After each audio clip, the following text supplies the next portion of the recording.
আকাইদুল কামিলাতু ওয়াল আহকামুশ শারঈয়্যাহ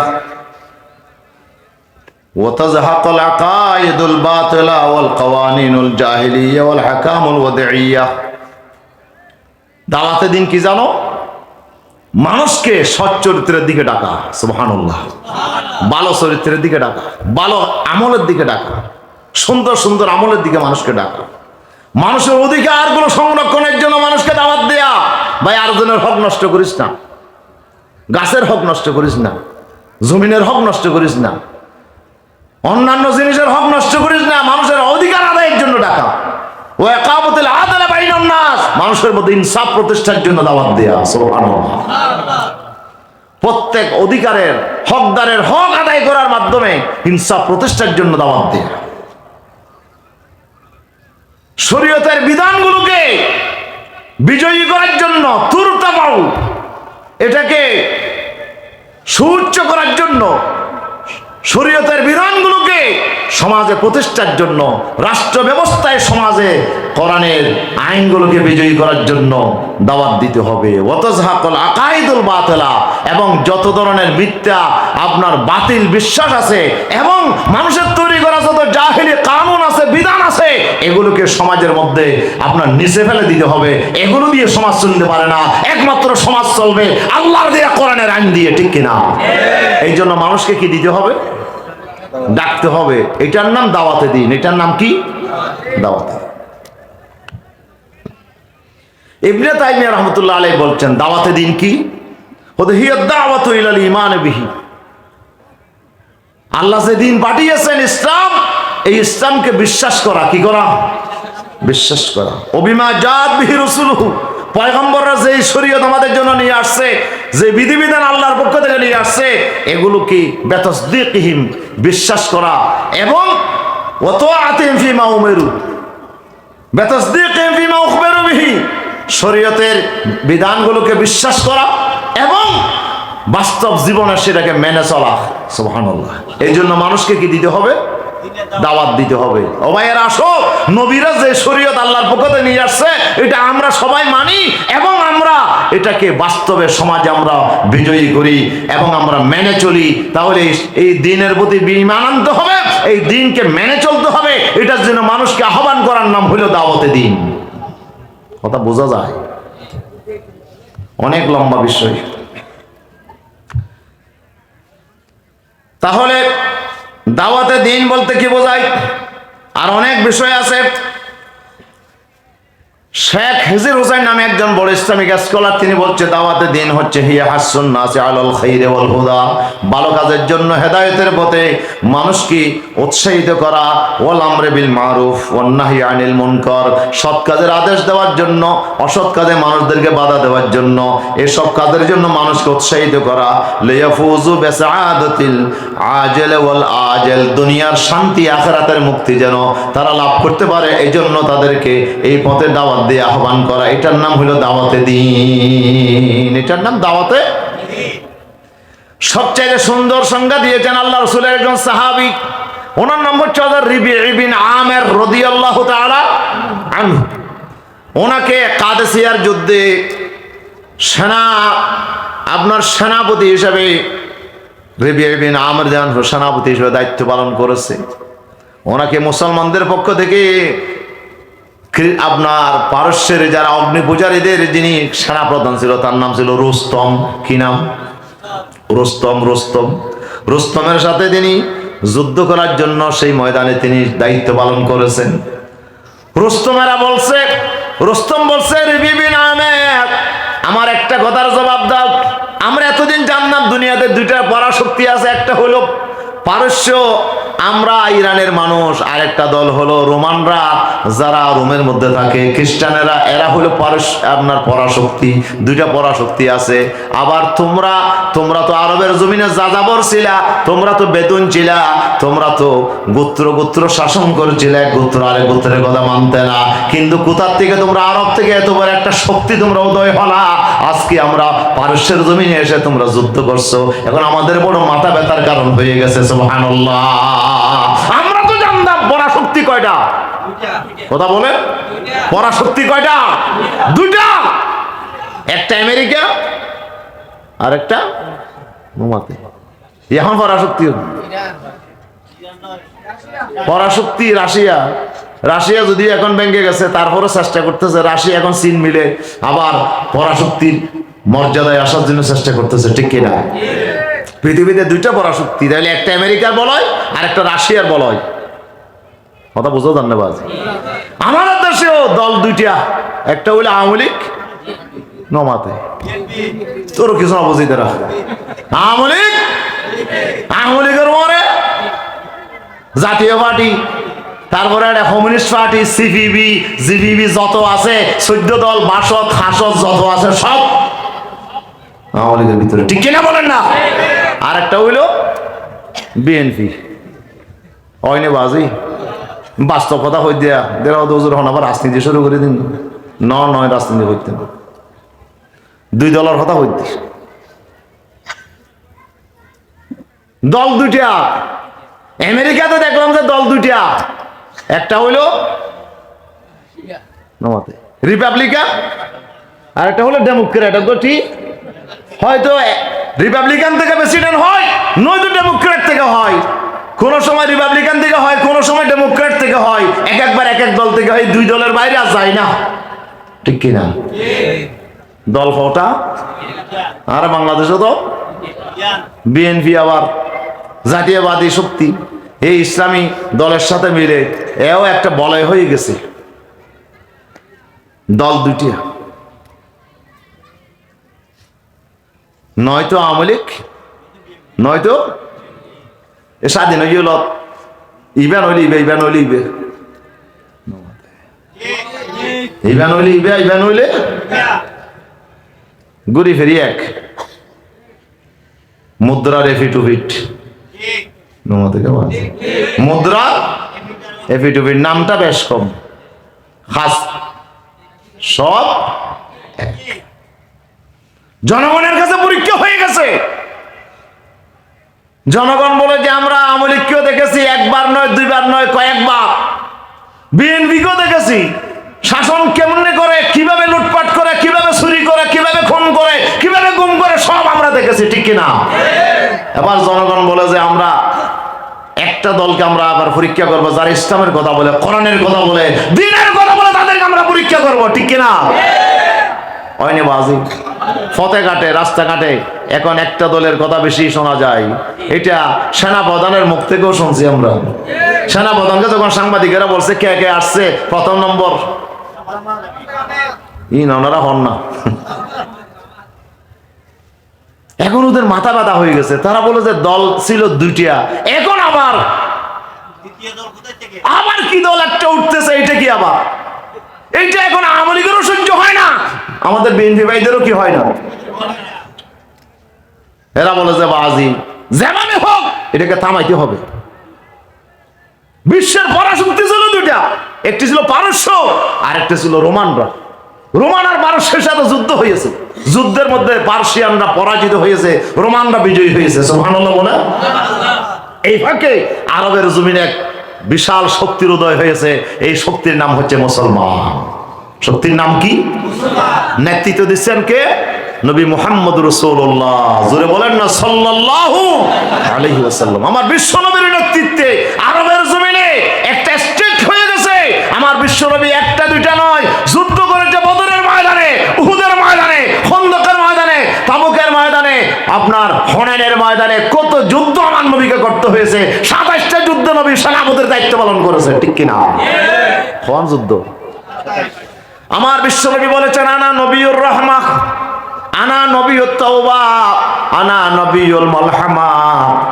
আমি বিশ্ব নবী তওবার পয়গম্বর, আমি বিশ্ব নবী রহমতের পয়গম্বর। আমার আরেকটা পরিচয়, আমি যুদ্ধের পয়গম্বর। কিসের পয়গম্বর? আমি শুধু নরম নরম কথা বলি না, ওয়াজ করি না। আমি শুধু নরম নরম সুন্দর সুন্দর কথা বলে জীবন শেষ করি না। যারা কোরআনের বিরুদ্ধে অবস্থান নেবে, দ্বীনের বিরুদ্ধে অবস্থান নেবে, তাদের বিরুদ্ধে আমি বিশ্ব নবী যুদ্ধ করতে জানি। আল্লাহু আকবার। বিশ্ব নবী কিসের পয়গম্বর?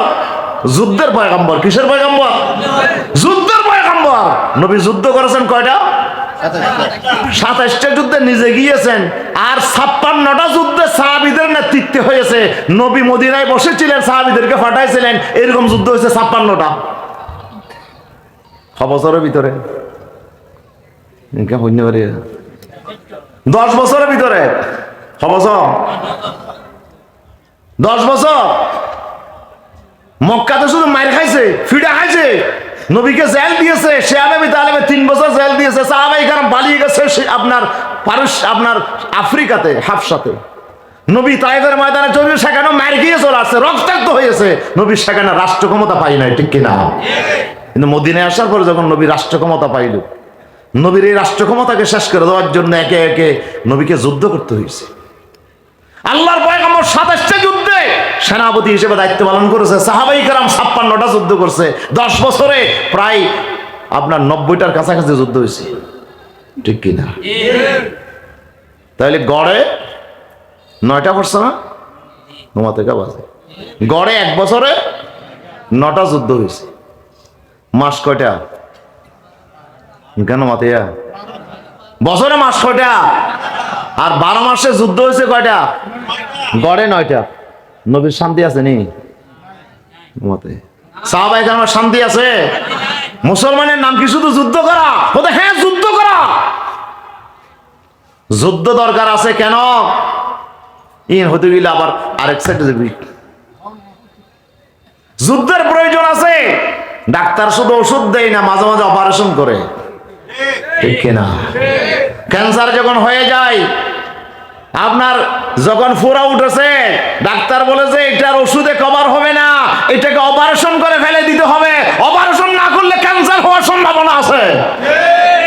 রোগী বলে যে টাকা কত লাগবে? হতে অপারেশনে লাগবে 30,000, ওষুধপত্র লাগবে, এরপরে প্রায় 1 লাখ টাকার ধাক্কা। ওটা আমার তো এই টাকা নাই, ওদের জায়গা বেশি হইলে অপারেশন করে, নইলে বাঁচতি না বাজি, ঠিক কিনা বলো? ও তো ওষুধ টষুধ দিলে হাম নইব না বাজি, আয় 1 বেলা নইলে 2 বেলা খাইয়ম, উগ্গর বেলা 4 গদ্দর খাইয়ম, তারপরে নইব না, হতে না হইতো না, হয় অপারেশন করতে হবে। ডাক্তারকে খারাপ বলছে কেউ? ডাক্তার রুগী বাঁচাইছে অপারেশন করে। মাঝে মাঝে রুগীকে ওষুধে কাজ হয় না, ওয়াজে নসিহতে কাজ হয় না। আমার বিশ্বনবী ওয়াজ করেছে, কম ওয়াজ করে নাই। নবী সুন্দর সুন্দর ওয়াজ করেছে, নবীর ওয়াজে কাম হয় নাই, নবীকে পরিশেষে যুদ্ধ করতে হয়েছে, ঠিক কিনা বলে? কত ওয়াজ বললাম বাজি মদের বিরুদ্ধে, কত ওয়াজ বললাম সুরের বিরুদ্ধে, কত ওয়াজ বললাম দুর্নীতির বিরুদ্ধে, বন্ধ হইছে না? কি লাগবো? মায়ের লাগবে, মায়ের মায়ের মায়ের লামাত বাজে, মায়ের নিচে কোনো ওষুধ নাই, মায়ের উপরে কোনো ওষুধ। 1 নম্বর ওষুধ হইল মায়ের। মাইর দি বললাই বল নলাইব, লাঠি নলাইব। আলেমদের হাতে লাঠি আসতে হবে, ক্ষমতা আসতে হবে। ক্ষমতা যদি আলেমদের হাতে আসে, তাহলে এই জমিনে আর কেউ মদ খাওয়ার সাহস করবে না, জানা করার সাহস করবে না, দুর্রাম আপনার এখানে সন্ত্রাস করার সাহস করবে না, ঠিক কিনা বলেন না? আজকে কিভাবে যে কোনো গরবাদ নাই, আজকে কিভাবে মানুষ খুন হচ্ছে, কে কাকে মারতেছে, কার কোনো ফাট্টা নাই, ঠিক কিনা? কয়েকদিন আগে শুনলাম যে ছেলে মাকে মেরে ফেলছে, শুনছেন না আপনারা? হ্যাঁ, বগুড়া দুপসাসিয়া, সেখানে ছেলে মাকে মেরে ফেলছে। ছেলে মাকে মারছে, এটা কি সহজ কথা মনে করছেন আপনি? যে মা 10 মাস 10 দিন ফেটে নিয়ে এত কষ্ট করে ছেলেকে লালন পালন করলো, আর ছেলে আবার মাদ্রাসায় পড়ে। ফ্যামিলিটা কিন্তু বস্তুবাদী ফ্যামিলির, বাপও আলেম, একটা কামিল মাদ্রাসার ভাইস প্রিন্সিপাল, ছেলেও মাদ্রাসায় পড়ে, সে আবার মাকে মারছে। কি খমসামসার কথা। আমাদের দেশে একটা উকিয়াত একটা জমির আছে, জমিরটার নাম হলো মাহারা জমির। ওনারা অন্য কই নেবেন। আমি ওয়াজে গেছিলাম তো উকিয়াতে, মনখালি, ওখানে একটা জমির আছে, যেটার নাম হইল মাহারা জমির। এমনি জমির বললে চিনে না, মাহারা জমির বললে চিনি। মাকে হত্যা করছে, কারণ কি?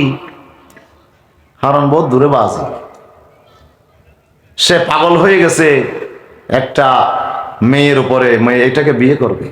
মা বলে যে না, তোমার জন্য আমি এর সাইডে আরো সুন্দরী, আরো বাছাই করা ভালো ঘরের মেয়ে আনবো, তুমি এটা আনিও না। কিন্তু সে তো প্রেমে পড়ে গেছে, প্রেমে বাধা মানে না। হুব্বুকা শাইউমি ওয়া ইউসমি, প্রেম এটা বড় খারাপ জিনিস, ভালো মন্দ চিনে না। এই জন্য শরীয়তে প্রেম করা হালাল না হারাম? নামাজ থেকে বাজি হালাল না হারাম? বিয়ের আগে প্রেম করা শরীয়তে জায়েজ নাই, বিয়ের পরে হবে প্রেম। স্ত্রীর সাথে প্রেম করতে হবে, ভালোবাসার বন্ধন তৈরি করতে হবে স্ত্রীর সাথে, ঠিক কিনা? বিয়ের আগে কোনো মেয়ের সাথে শরীয়তে জায়েজ? আমাদের দেশে তো চলে না, চলে না বাজি। হ্যাঁ, নচলিব তো মরিলে। শালি মারা গেছে, দাফন করতেছে, দোলাভাই গিয়ে হাজির খবরে। মুরব্বীরা বলছে, আয় মাঝি তুই হাসেন ওয়াস। দোলাভাইরে লাগতো নদের খবরত, মুর্দা লামাইতো নদেশ, মেডি দিত নদেশ। দোলাভাই হতে বাজিরে তোরা আগের বাধা কাদর, যে শালির সাথে বিয়ে করার পর থেকে কোনোদিন শালি ছাড়া মার্কেটে যায় নাই, গাড়িতে উঠে আমার পিছনে হুন্ডাতে সে কবার যে গিয়েছে, খবর আমাকে বুকে ধরে, হ্যাঁ আমাকে গায়ে জাড়ায় ধরেছে। কতবার মার্কেটে গিয়েছি, কতবার রাস্তায় ঘোরাঘুরি করছি, কেউ তো বাধা দিল না। কতবার সিবিসে গেছি, বাধা দিল না। এই খবরে এসে বাধা, এটাকে বাধা। কত বাজে তুললই শালি, তোরা দেখুন না জায়েজ নাই, হারাম, সুতরাং খবরে তুই আসতে পারবি না, ঠিক কিনা? এখন আমরা শরীয়তের আইন নিয়েছি শুধু মরা মানুষের জন্য, জিয়াদা মানুষের জন্য নয়। বাজে শরীয়তের বিধান কার জন্য? মরা মানুষের জন্য। শরীয়ত কি মরার জন্য আসছিল না জিন্দা মানুষের জন্য আসছিল? জিন্দা মানুষের জন্য আসছিল। যাক, অনেক দূরের কথা। আমার বিশ্বনবী জনাবে মুহাম্মদ রাসূলুল্লাহ সাল্লাল্লাহু আলাইহি ওয়াসাল্লাম যে শরীয়ত নিয়ে আসছেন, এই শরীয়ত এই জমিনে কায়েম করার জন্য আমার বিশ্বনবীকে যুদ্ধ করতে হয়েছে। ওই যে বলছিলাম আজকে কি ধরনের পরিস্থিতি শুরু হয়ে গেল। ভালো ফ্যামিলিতেও আজকে কঠিন অবস্থা। ছেলে মাদ্রাসায় পড়ে, কিন্তু এরপরেও অবৈধ মেয়ের সাথে অবৈধ সম্পর্ক, ঠিক কিনা? অবৈধ সম্পর্কের কারণে টাকা লাগে বান্ধবের সাথে ঘোরাফেরা করতে। এখন টাকা কোথায় পাবে? মাকে বলছে টাকা দাও, মা বলে যে আমার তো টাকা নাই, টাকা কেমনে দেবো? এই টাকা দেয় নাই, এই জন্য মাকে, ওই প্রেমিকাকে খুশি করার জন্য মাকে হত্যা করেছে। নাউজুবিল্লাহ বলেন না? কি এক অবস্থা! কে কাকে মারবে কোনো ইয়ত্তা নাই। এই অবস্থা কি চলতে থাকবে? বলেন না, এই অবস্থা কি চলতে থাকবে? না। ঐশী অনার্সে পড়ে মেয়ে, বাপকেও মারলো, মাকেও মারলো, মা বাপ দুজনকে হত্যা করে এই মেয়েটা জেলখানায় গেল, ঠিক কিনা বলেন না? আজকে কি এক কঠিন অবস্থা চলতেছে। এই সমাজের এই অবস্থা বদলাইতে হবে। এটা বদলানোর জন্য ওয়াজে কাজ হবে না, মাঝে মাঝে ওয়াজের পরে আবার ফিডাও মায়ের দরকার। আজকে যদি ইসলামের কথা যারা বলে তাদের হাতে যদি আজকে ক্ষমতা আসতো, মায়ের আসতো, এই মায়ের এই ওষুধে ব্যবহার করে, এই মায়ের ওষুধ দিয়ে দেখেন না কত উচ্চবাস্য করছিল, আসার সাথে সাথে গোলাপিরা বাইর হয়েছিল, ঠিক কিনা? এক মাইর দিল, ওরা এসে সেনাবাহিনীর গাড়ি পর্যন্ত পুরাই দিল। যখন মাইর শুরু করলো, মায়ের নিচে সব ঠান্ডা, নামাতে বাজে মায়ের নিচে সব। যাক, হস্ত অনাথ। বলতেছিলাম যে রাসূল সাল্লাল্লাহু আলাইহি ওয়াসাল্লাম যুদ্ধ করেছেন। উনি কিসের পয়গম্বর? যুদ্ধে। আমার বিশ্বনবী যুদ্ধ করেছেন কেন? যেহেতু যুদ্ধ ছাড়া ইসলামকে প্রতিষ্ঠা করা, ইসলামকে জমিনে বিজয়ী করা আমার বিশ্বনবী সাল্লাল্লাহু আলাইহি ওয়াসাল্লাম শিক্ষা দিয়েছে। কোরআনের রাজ প্রতিষ্ঠার জন্য যদি প্রয়োজন হয় তাহলে এইভাবে যুদ্ধ করা লাগবে, ঠিক কিনা? আমার বিশ্বনবী শুধু রহমতের পয়গম্বর না, উনি আবার যুদ্ধেরও পয়গম্বর। প্রিয় হাজরিন, আসুন, রাসূল সাল্লাল্লাহু আলাইহি ওয়াসাল্লাম মানুষকে দ্বীনে হকের দিকে দাওয়াত দেওয়ার জন্য আল্লাহ তাআলা দায়িত্ব দিয়ে আমার নবীকে পাঠিয়েছেন। আল্লাহ সুবহানাহু ওয়া তাআলা আমার বিশ্বনবীকে এই দায়িত্ব পালনের জন্য পাঠিয়েছেন। সুতরাং হযরত রবীঈ বিন আমিরের কথা বলছিলাম। রবীঈ বিন আমিরকে প্রশ্ন করছিল রুস্তম কে, মন আনতুম, তোমরা কারা? তোমরা কারা? তোমরা কেন আজকে আমাদের সামনে এসেছো? তোমরা আজকে কারা? মাল্লাযী জা বিকুম, কোন জিনিস তোমাদেরকে আমাদের সামনে এনে হাজির করেছে, তোমরা কেন আজকে বড় শক্তি হয়ে আমাদের সামনে আসছো? আমরা তো তোমাদের নামগন্ধ জানতাম না। তো আমরা জানতাম দুইটা শক্তি আছে, হয়তো আমাদের সাথে যুদ্ধ হবে রোমানদের সাথে, রোমানরা যুদ্ধ করবে আমাদের সাথে, এর বাইরে আর কোনো শক্তি নাই। গোটা পৃথিবী দুই বলয়ে বিভক্ত, তোমরা আবার মাঝখান থেকে কোথার থেকে কি আসলা? তোমাদের সাথে এখন আমাদের যুদ্ধ করতে হচ্ছে। আল্লাহু আকবার। হযরত রবি বিন আমের বলল, ও রুস্তম শোনো, আমরা কারা জানো? যে না লিনুখরিজাল ইবাদা মিন ইবাদাতিল ইবাদ ইলা ইবাদাতি রাব্বিল ইবাদ। আল্লাহু আকবার। এই শোনো রুস্তম, আমরা কারা জানো? আমরা হইলাম ওই জাতি যাদেরকে আল্লাহ তাআলা এই জমিনে বের করেছেন। সুবহানাল্লাহ। আমরা এসেছি লিনুখরিজাল ইবাদা মিন ইবাদাতিল ইবাদ। মানুষেরা যে মানুষের গোলামি করতেছে, কিছু মানুষ এখন মানুষদের উপরে আপনার মালিক হয়ে বসে আছে, ওরা এখন শাসন করতেছে, ওদের কথাই মানুষদেরকে চলতে হচ্ছে।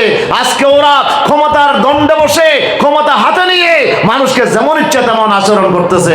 এই যে মানুষকে গোলাম বানিয়েছে, এদের হাত থেকে, মানুষের গোলামি থেকে মানুষকে মুক্ত করে আল্লাহর গোলামের দিকে নিয়ে যাওয়ার জন্য আমরা দুনিয়াতে আবির্ভাব হয়েছি। সুবহানাল্লাহ। তাহলে আমাদের দাওয়াত হবে কিসের দাওয়াত? মানুষের গোলামের জিঞ্জির থেকে মানুষকে বের করে মানুষকে আল্লাহর গোলামের পথে নিয়ে আসার জন্য আমাদের দাওয়াত চলবে, ঠিক কিনা? তাহলে দাওয়াতে দিন কি বোঝা গেছে এখন? এই দাওয়াত দেওয়ার জন্য কে আসছে? নবীরা আসছে। কি বলেন না? কে আসছে? নবীরা আসছে। তাহলে নবীদের জন্য দাওয়াত দিয়া কি ছিল? ফরজ ছিল। আল্লাহ তাআলা সূরা ইউসুফের 108 নম্বর আয়াত আমি যেটা পড়েছি, আল্লাহ তাআলা বলছেন, কুল হাদিহি সাবিলি আদউ ইলাল্লাহি আলা বাসীরাতিন আনা ওয়া মান ইত্তাবা'নি। ও নবী, আপনি বলে দেন, এটাই আমার পথ, এটাই আমার মিশন, আল্লাহর দিকে মানুষকে ডাকা। আমি এবং আমার যারা অনুসারী হবে দুনিয়ার জমিনে, আমাকে যারা মানবে, আমার উপর যারা ঈমান আনবে, সবার একই দায়িত্ব। আমরা জেনে শুনে ইচ্ছাকৃতভাবে আমরা মানুষকে কার দিকে ডাকি? আল্লাহর দিকে। আল্লাহর দিকে ডাকার জন্য আল্লাহ আমাকে পাঠিয়েছেন। এটাই আমার আসল কাজ, এটাই আমার মূল কাজ, এটাই আমার মিশন। এই দায়িত্ব পালন করার জন্য আল্লাহ তাআলা আমাকে পাঠিয়েছেন। সেজন্য নবীরা দুনিয়ার জমিনে এসেছেন। একজন নবী নয়, লক্ষ লক্ষ পয়গম্বর দুনিয়ার জমিনে এসেছেন মানুষকে আল্লাহর পথে ডাকার জন্য। জোরে বলি আল্লাহু আকবার। এই দায়িত্ব এখন শুধু নবীরা পালন করবে। এখন নবী আছে? নমাতঙ্গাবাজি। এখন নবী আছে? তো এখন মানুষদেরকে আল্লাহর পথে কে ডাকবে? এই দায়িত্ব কে পালন করবে? আল্লাহ তাআলা বলছেন, এই দায়িত্ব 2 নম্বরে নবীদের পরে আমি পালন করার জন্য এই জমিনে একটা দলকে আমি বাছাই করেছি। এরা হচ্ছে কারা? যারা পড়ে নিয়েছেন লা ইলাহা ইল্লাল্লাহু মুহাম্মাদুর রাসূলুল্লাহ সাল্লাল্লাহু আলাইহি ওয়াসাল্লাম।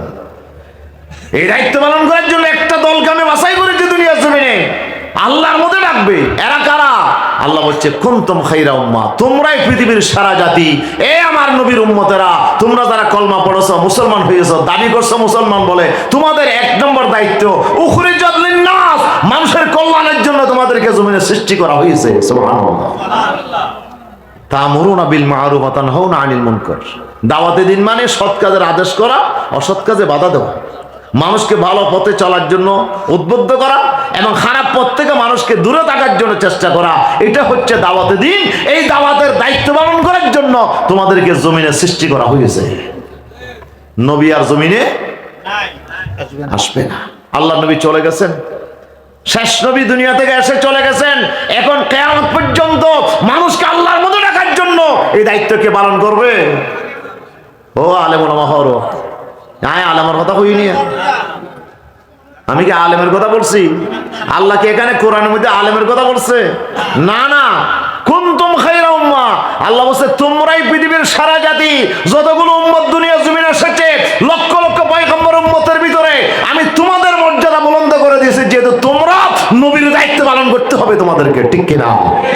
নবী এখন দুনিয়াতে নাই, আল্লাহর মধ্যে ডাকার জন্য এখন নবী নাই। এই নবীর দায়িত্ব কাকে পালন করতে হবে? ইমানদারদেরকে। হ্যাঁ, ইমানদারদেরকে পালন করতে হবে। যারা কলমা পড়বে তাদেরকে পালন করতে হবে। অনারা পর্যন্ত হলমা ইয়াসিয়ানগর দো কলমা পর্যন্ত হইতে অনারা কারা কারা বসেন একটু হাত তুলে দেখান তো। নারায়ে তাকবীর, নারায়ে তাকবীর, আল্লাহ তুমি আমাদের হাতগুলো কবুল করো, আমিন বলেন। আমরা সবাই কি পড়েছি? কলমা পড়েছি। তাহলে কলমা যারা পড়েছে, আমরা যারা মুসলমান, যারা আমাদের বাড়ি করে মা বোনেরা আছে, ওরা তো পড়ে নাই, ওরাও পড়ছে কলমা। যারা যারা কলমা পড়ছে, পুরুষ হোক আর মহিলা হোক, যুবক হোক আর বৃদ্ধ হোক, এখানে বালেগ পুরুষ বালেগ মহিলা, প্রাপ্তবয়স্ক পুরুষ প্রাপ্তবয়স্ক মহিলা, যারাই কলমা পড়েছে প্রত্যেকের দায়িত্ব, প্রত্যেকের উপর ফরজ দায়িত্ব, আল্লাহর পক্ষ থেকে অর্পিত দায়িত্ব। নবী এখন দুনিয়াতে নাই, নবুয়তের এই দায়িত্ব আমাকে আপনাকে পালন করতে হবে, ঠিক কিনা? ভালো পথে, কোরআনের পথে আমাকে নিজেকেও চলতে হবে, আর একজনকেও কোরআনের পথে আনার জন্য দাওয়াত দিতে হবে। কথা বোঝা যায় না? তো নামাজ পড়া আমার কাজ, রোজা রাখা আমার কাজ শুধু? হ্যাঁ, আমি শুধু নামাজ পড়ে থাকবো, কাউকে নামাজ পড়তে বলবো না। আমি শুধু রোজা রেখে রেখে থাকবো, আর কাউকে রোজা রাখতে বলবো না। আমি শুধু নিজে সুদ থেকে বেঁচে থাকবো, ঘুষ থেকে আমি বেঁচে থাকবো, আমি বেপরদার থেকে আমি বেঁচে থাকবো, আমি সন্ত্রাস থেকে বেঁচে থাকবো, কিন্তু আরেকজনে সন্ত্রাস করবে তাকে আমি বাধা দেবো না। আরেকজনে ঘুষ খাবে তাকে আমি বাধা দেবো না। আরেকজনে মদ খাবে তাকে আমি বাধা দেবো না। তাহলে দুনিয়ার জমিনে এই দায়িত্ব পালন করার জন্য নবীরা আসছিল। নবীরা তো এখন দুনিয়াতে নাই, একজন নবীও তো এখন দুনিয়াতে বেঁচে নাই, সবাই চলে গেছে। নবুয়তের দায়িত্ব কারা পালন করবে? আল্লাহ বলে যে, এই আখেরি নবীর উম্মতেরা, আমি তোমাদেরকে এই দায়িত্ব দেওয়ার জন্য বাছাই করেছি। সুবহানাল্লাহ। এই জন্য তোমাদের দাম অন্যান্য নবীদের উম্মতের উপরে। কিয়ামতের দিন প্রথম জান্নাতে যাবে আদমের উম্মত। কার উম্মত? নমা থেকে বাজে প্রথম কার উম্মত যাবে? নূহ আলাইহিস সালামের উম্মত, হুদ আলাইহিস সালামের উম্মত, সোয়ালেহ আলাইহিস সালামের উম্মত, দাউদ আলাইহিস সালামের উম্মত। না না, অন্য কোন পয়গম্বর উম্মতের জন্য জান্নাত হারাম। যতক্ষণ পর্যন্ত বিশ্বনবীর উম্মত দুনিয়ার জমিন থেকে জান্নাতে প্রবেশ করবে না, ততক্ষণ অন্য কোন পয়গম্বর উম্মত জান্নাতে প্রবেশ করতে পারবে না। আগে আমরাই জান্নাতে যাব। কেন? আমরা নবুয়তের দায়িত্ব পালন করছি, আমরা নবীদের দায়িত্ব পালন করেছি। সে দায়িত্ব কি? এটা হলো দাওয়াতের কাজ। এই দাওয়াতের কাজের মধ্যে মার খেতে হয়। নমাতে নবী যদি হারা গুহায় বসে বসে জিকির আজকার করতে থাকতেন, নবীকে কেউ গালি দিত? আমার নবীকে কেউ মারত? আমার নবীকে কেউ রক্তাক্ত করত? আমার নবীকে জেলখানায় দিত? না না, আমার নবী যদি শুধু হেরা গুহায় বসে বসে 40 বছর হেরা গুহায় নবী বসে বসে ধ্যান করছিলেন, যে 40 বছরের ভিতরে নবী একদিনও মার খাই নাই, একদিনও গালি শোনা নাই, সবাই নবীকে আশ্বাদ গোলামী সত্যবাদী আমানতদার বলে সম্মান করেছে। কিন্তু নবী যেদিন থেকে হেরা গুহা থেকে বের হয়ে, যেদিন থেকে নবী দাওয়াতের কাজ শুরু করেছে, সেদিন থেকে নবী হয়ে গেছে পাগল, নবী হয়ে গেছে মজনুন, নবী হয়ে গেছে কবি, নবী হয়ে গেছে গণক, নবী হয়ে গেছে সন্ত্রাসী, নবী হয়ে গেছে মৃত্যু। নবীকে কত গালিগালাজ করলো, আমার নবীকে মারলো, রক্তাক্ত করলো, নবীকে জেলখানায় দিল, 3 বছর জেলে বন্দি করে রাখলো। আমার নবী যত মুসিবত এসেছে সব দাওয়াতের কাজে বের হওয়ার জন্য এসেছে, ঠিক কিনা? এরপরও কি নবী দাওয়াতের কাজ বন্ধ করেছে? আল্লাহ তাআলা বলছেন নবীরে বন্ধ করা যাবে না। আল্লাহ কোরআন মাজিদে বলে দিচ্ছেন, ইয়া আইয়ুহার রাসূল বাল্লিগ মা উনজিলা ইলাইকা মির রাব্বিকা ওয়া ইল্লাম তাফআল ফামা বাল্লাগতা রিসালাতাহু ওয়াল্লাহু ইয়াসিমুকা মিনান নাস। সূরা মায়েদার 67 নম্বর আয়াত। আল্লাহ তাআলা বলেছে, হে আমার রাসূল, আপনার কাছে যে কোরআন আমি নাজিল করেছি, এই কোরআনের কথাগুলো মানুষের কাছে আপনি পৌঁছাইয়া দেন। সুবহানাল্লাহ।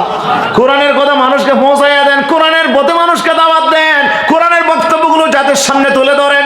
যদি আপনি এটা না করেন, করতে না পারেন, আমি আল্লাহ ধরে নেব আপনি রিসালাতের দায়িত্ব পালন করেন নাই, আপনি নবুয়তের দায়িত্ব পালন করেন নাই। ও নবী, আপনি শুনে রাখুন, ওয়াল্লাহু ইয়াসিমুকা মিনান নাস। এই দায়িত্ব পালন করতে গিয়ে যদি লোকেরা আপনার উপর হামলা করে, আঘাত করে, আপনাকে জেলখানায় দিয়ে রক্তাক্ত করে, আমি আল্লাহ আপনাকে হেফাজত করব, আপনাকে আমি আল্লাহ বাঁচাই রাখবো, ঠিক কিনা? আমার আল্লাহ বাঁচাই নাই? নবীকে বাঁচাই নাই? হিজরতের রাতে বাঁচাই নাই? উহুদের ময়দানে বাঁচাই নাই? তাইফের ময়দানে বাঁচাই নাই? আমার আল্লাহ আমার নবীকে হেফাজত করেছে। আল্লাহ বলেছে, দুনিয়ার কোন কাফের মুশরিক আমার নবী আপনাকে হত্যা করতে পারবে না, আমি আল্লাহ আপনাকে রক্ষা করব, ঠিক কিনা?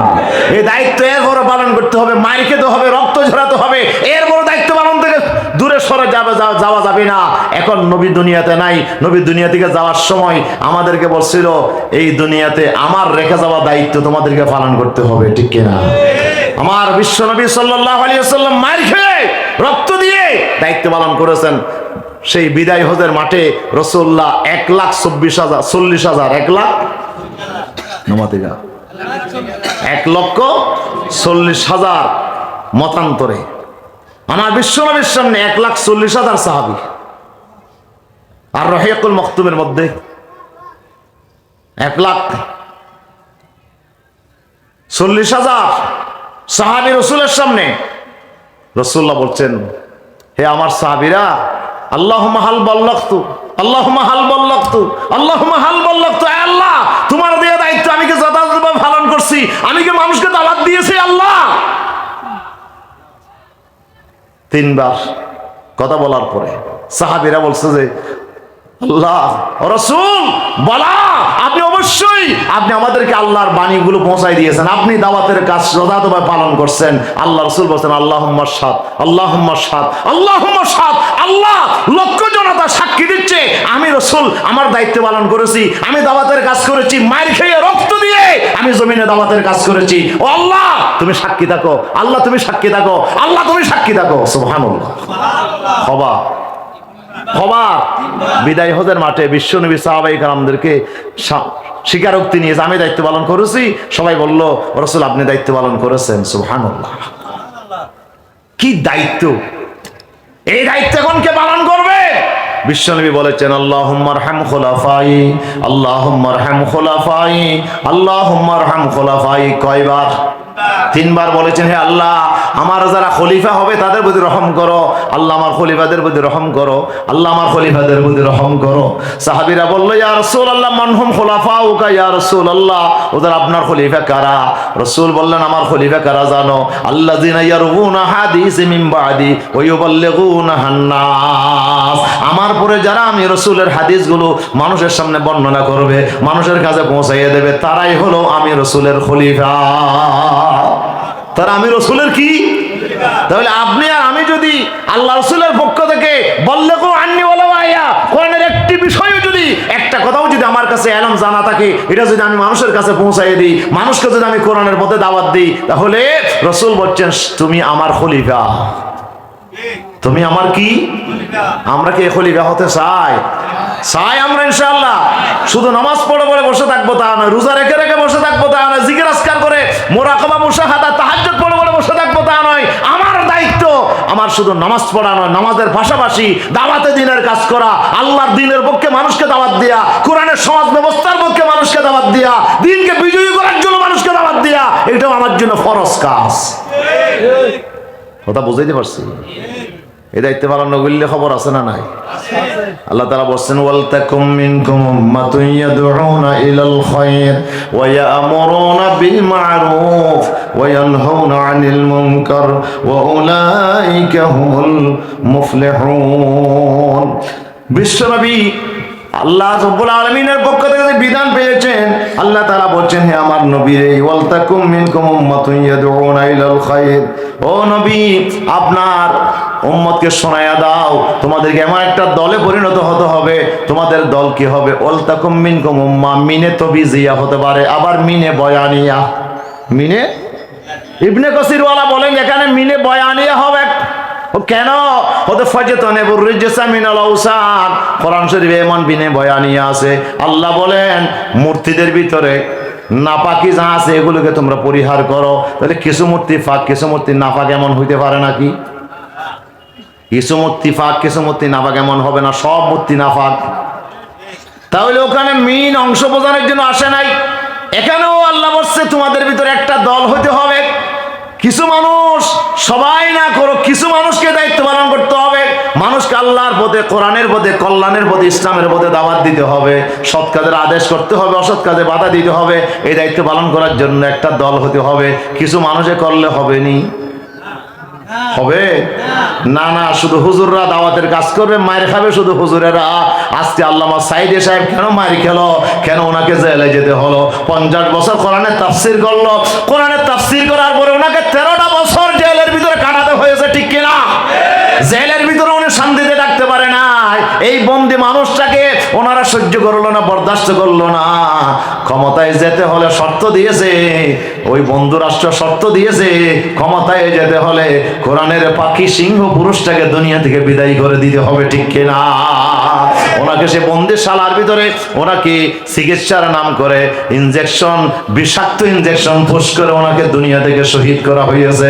ইমাম আবু হানিফা রাহমাতুল্লাহ আলাইহি জেলখানার ভিতরে বিষাক্ত খাবার খেয়ে, খাবারের মধ্যে বিষ দিয়ে ইমাম আবু হানিফাকে হত্যা করা হয়েছে, শহীদ করা হয়েছে।